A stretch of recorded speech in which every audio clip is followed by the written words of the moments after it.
As soon as I saw the front mask of the Iveco S Way, I was immediately reminded of the Joker.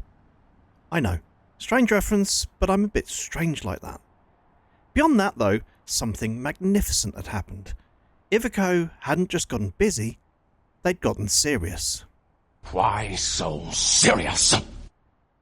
Iveco have gone from this cheap looking exterior on the highway to this sleek exterior on the S Way.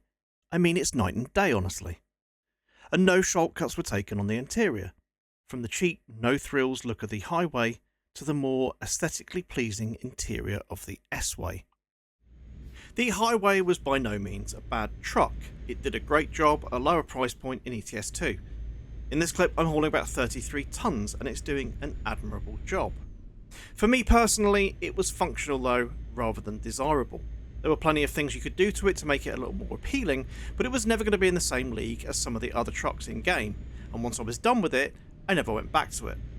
Though, honestly, given the choice between a Highway and a Renault Magnum, I'd choose the Highway all day long. After 12 years, it was becoming very outdated, so the S Way was definitely a welcome addition. So moving on to the S Way, and let's talk about what you actually get. At the moment, we've got the one cab option and we only have one chassis option. Now, they are adding a 6x2 at some point. I'm not sure when that will be.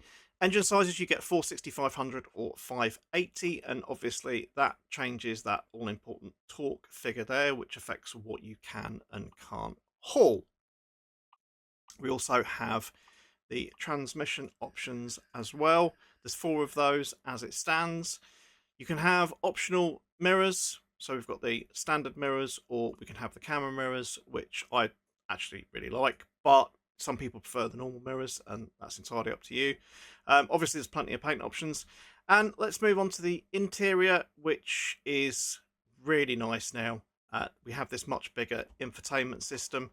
The dash here is also slightly bigger, but it's not well-breakingly.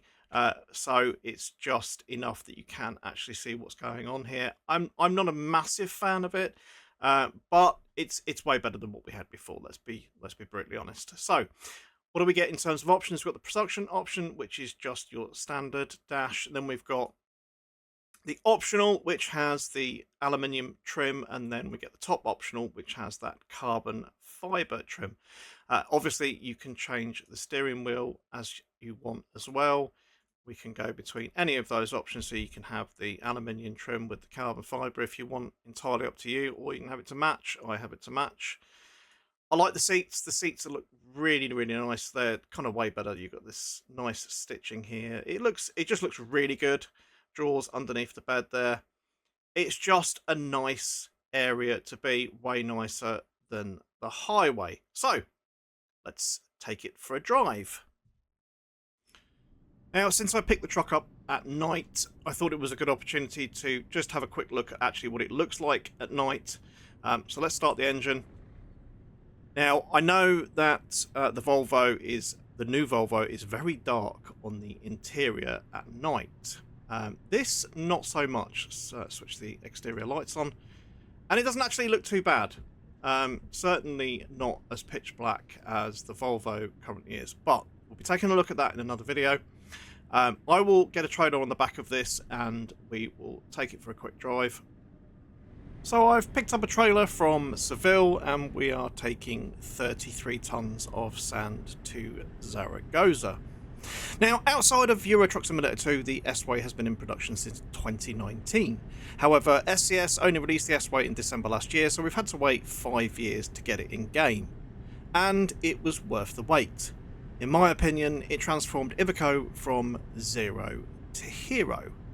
The drive in the S Way is smooth and visibility is good. I like having the camera mirrors as I don't need to have the in-game mirror blocking some of my viewing area.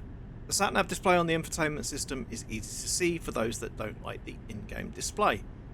My one annoyance is the proximity alert when using the indicators. It's great when you need it, but it goes off whenever you're close to anything. It's what it's designed to do, I guess, but when you're making a turn and stuck in traffic and you're close to anything like a guardrail, it's just constantly going off. Overall though, this is a fantastic truck and I love driving it, so much so that I'm now going to finish the 9-hour drive to Zaragoza.